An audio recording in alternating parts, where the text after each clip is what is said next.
Assalamualaikum warahmatullahi wabarakatuh. Ketemu sama aku lagi, Aisyah. Hari ini aku mau mengajak kalian untuk ziarah ke salah satu makam waliullah. Beliau adalah Wali Kutub Habib Abu Bakar bin Muhammad bin Umar As-Segaf yang lokasinya berada di depan Masjid Jami. Tepatnya makamnya itu berada di belakang Masjid Jami. Yang ikutin saya terus dan jadilah penonton yang setia. Oke. Sekarang aku udah berada di Masjid Jami. Kita akan ke makam Habib Abu Bakar As-Segaf. Jadi kita lewat serambit masjid. Jadi ayo. Oh, ini namanya Masjid Jami. Kita lewat di serambinya laki-laki, bukan serambi perempuan. Atas sana masjid. Kita masuk.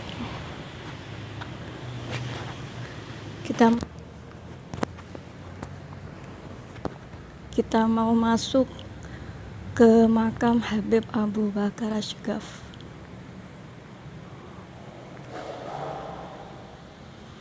Ya, ini area makam beliau.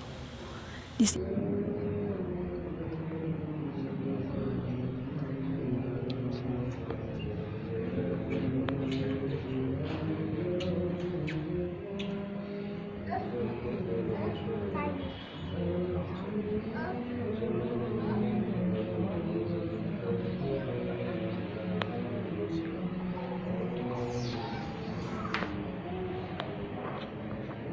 Tadi kita kan sudah ziarah ke sana.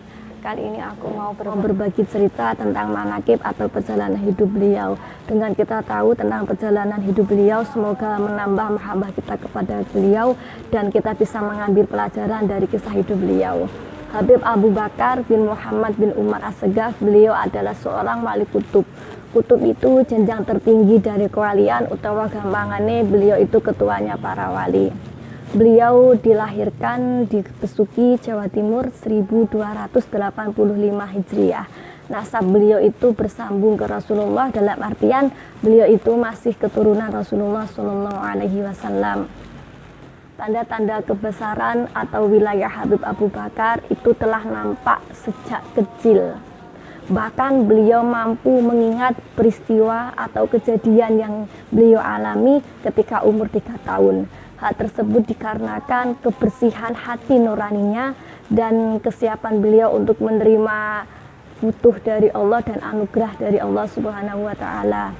Tahun 1293 Hijriah, beliau pergi ke Hadramaut. Kalau sekarang itu negara Yaman. Beliau pergi ke sana atas permintaan nenek beliau, yaitu Fatimah binti Abdullah Alan.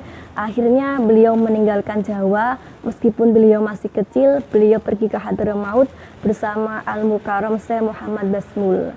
Ketika beliau sampai di Sewun itu salah satu kota di Hadramaut, beliau disambut oleh paman sekaligus guru beliau, yaitu Habib Abdullah bin Umar beserta keluarga yang lainnya. Dan tujuan utama beliau di Sewun adalah ke kediaman Habib Syekh bin Umar bin Segaf, salah satu ulama atau termasuk ulama yang terkemuka pada zamannya. Ketika Habib Abu Bakar ini berjumpa dengan Habib Syekh, Habib Abu Bakar yang masih kecil itu dipangku, dalam arti yang diletakkan dalam pangkuan Habib Syekh. Habib Syekh itu nangis, tetapi nangis bahagia, nangis haru, nangis senang, karena Habib Syekh melihat tanda-tanda kebesaran wilayah dan kesolehan pada diri Habib Abu Bakar As-Segaf. Habib Abu Bakar juga belajar ilmu fikih dan ilmu tasawuf kepada paman beliau sendiri, yaitu Habib Abdullah bin Umar. Dan sejak kecil beliau sudah dibiasakan untuk bangun malam melaksanakan sholat tahajud secara berjamaah. Jadi Habib Abu Bakar ini tidak hanya mendapat pelajaran secara teori, tetapi beliau juga mendapatkan pelajaran secara praktek. Selain dari dua guru tersebut, beliau juga menimba ilmu dari ulama-ulama yang ada di Hadramaut. Di sini saya hanya menyebutkan beberapa saja, seperti Habib Ali bin Muhammad Al-Habsyi, pengarang Simtud Duror, kemudian Habib Idrus bin Umar Al-Habsyi, kemudian Habib Ahmad bin Hasan Al-Atos, Habib Imam Abdurrahman bin Muhammad Al-Masyur, dan Habib Syekh bin Idrus Al-Aidus. Habib Ali bin Muhammad Al-Habsyi suatu ketika pernah berkata kepada salah satu seorang muridnya, lihatlah 3 wali min auliyaillah yang nama, hal, makom mereka sama atau kedudukan mereka sama. Satu sudah berada di alam barzah, yaitu Habib Abu Bakar bin Abdullah Al-Idrus. Yang kedua, engkau pernah menjumpainya di masa kecilmu, yaitu Habib Abu Bakar bin Abdullah Al-Atos, guru Habib Ali sendiri. Yang ketiga, engkau akan menjumpainya di akhir usiamu. Di usia senja murid tersebut, ia bermimpi berjumpa dengan Rasulullah SAW. Dalam mimpinya, Rasulullah berkata, lihatlah, aku datang bersama cucuku yang soleh, Habib Abu Bakar bin Muhammad As-Segaf. Sebelumnya, murid tersebut belum pernah berjumpa atau melihat wajah Habib Abu Bakar. Pertama kali ia melihat ketika berada dalam mimpi tersebut dan diperkenalkan oleh Rasulullah. Akhirnya, si murid tadi ini ingat apa perkataan gurunya ketika beliau masih belajar kepada Habib Ali bin Muhammad Al-Habsyi. Tidak lama kemudian, akhirnya si murid tersebut wafat seperti apa yang dikatakan oleh gurunya, bahwa di akhir usianya nanti dia akan berjumpa dengan wali yang ketiga tersebut. Tidak hanya demikian, Habib Ali juga meminangkan, menikahkan dan membiayai pernikahan Habib Abu Bakar ketika masih berada di Hadramaut. Pada tahun 1302 Hijriah, umur beliau 17 tahun, beliau pulang ke Indonesia. Beliau kembali ke Besuki bersama Habib Alwi bin Segaf As-Segaf. Ketika berada di Besuki, beliau juga menciarkan agama Islam. 3 tahun kemudian, tahun 1305 Hijriah, usia beliau 20 tahun, beliau pindah ke kota Gresik. Ketika beliau berada di Jawa, beliau masih aktif mencari ilmu dan ijazah dari ulama-ulama yang ada di Indonesia.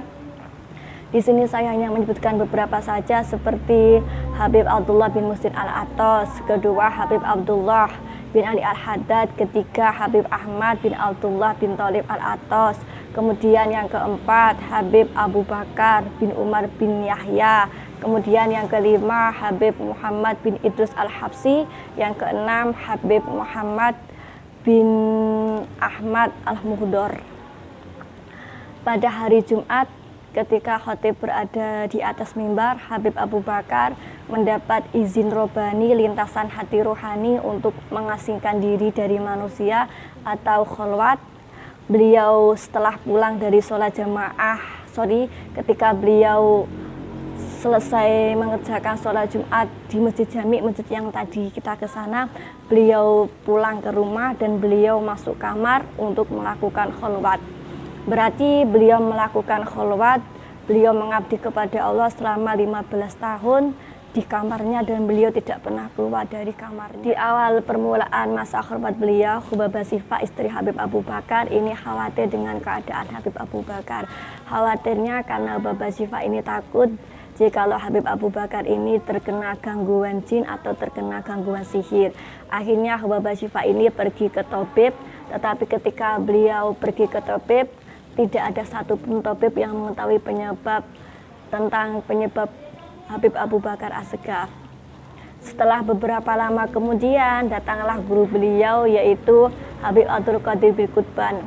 Hubabah Syifa menceritakan tentang keadaan Habib Abu Bakar, dan Habib Abdul Qadir ini menenangkan Hubabah Syifa dengan berkata, tenanglah, setan pun tak mampu mendekat. Kemudian Habib Abdul Qadir ini menuju ke tempat kholwat Habib Abu Bakar, kemudian pintunya itu terbuka dan Habib Abdul Qadir bin Qutban ini masuk dan berjumpa dengan Habib Abu Bakar. Habib Abdul Qadir berkata kepada Habib Abu Bakar, wahai Habib Abu Bakar As-Segaf, sekarang kamu berada di makom kakekmu, yaitu Habib Umar. Tetapi janganlah puas, teruslah cari makom yang lebih tinggi, makom yang lebih tinggi, dan makom yang lebih tinggi lagi. Waktu pun berjalan selama 15 tahun, Habib Abu Bakar melakukan kholwatnya di dalam kamar, hingga akhirnya beliau mendapatkan izin keluar dari kholwatnya, dan datanglah guru beliau, Habib Muhammad bin Idrus Al-Habsyi, dengan isyarat dan berkata, aku memohon dan bertawajuh kepada Allah selama 3 hari 3 malam untuk mengeluarkan Habib Abu Bakar dari kholwatnya. Kemudian Habib Muhammad ini menggandeng Habib Abu Bakar untuk keluar dari kholwatnya, kemudian ziarah ke salah satu makam waliullah yang ada di Gresik, yaitu makam Habib Alwi bin Muhammad Hasim yang tadi kalian bisa lihat sendiri di video awal tadi. Makam beliau itu bersebelahan dengan makam Habib Abu Bakar As-Segaf. Kemudian mereka pergi ke Surabaya dan singgah ke kediaman Habib Abdullah bin Umar As-Segaf. Ketika di hadapan para hadirin, Habib Muhammad menunjuk Habib Abu Bakar seraya berkata, "Ini adalah gudang dari segala gudang Pak Alawi. Aku telah membukanya untuk kemanfaatan manusia, baik yang umum maupun yang khusus." Habib Abu Bakar ini membuka majelis taklim. Salah satu kitab yang ia baca adalah kitab Ihya Ulumuddin.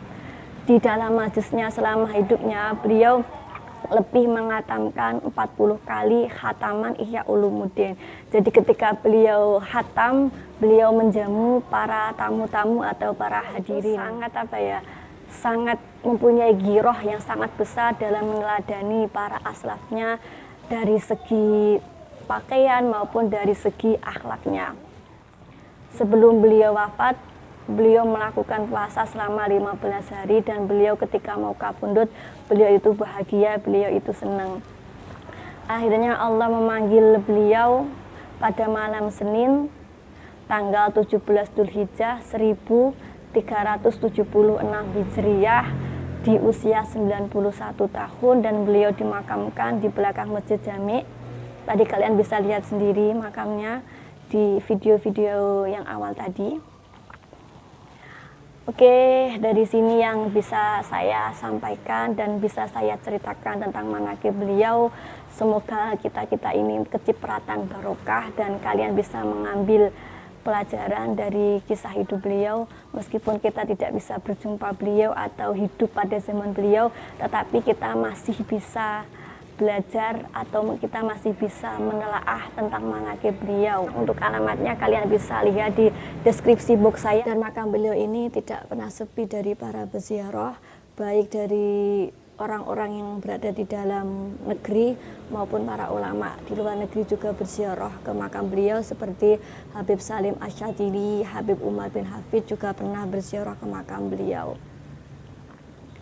Jadi buat kalian semua, jangan lupa subscribe, jangan lupa like dan komen, nyalakan loncengnya agar kalian tahu video saya selanjutnya. Wassalamualaikum warahmatullahi wabarakatuh. Cekap semanten ingkang saged kula aturaken.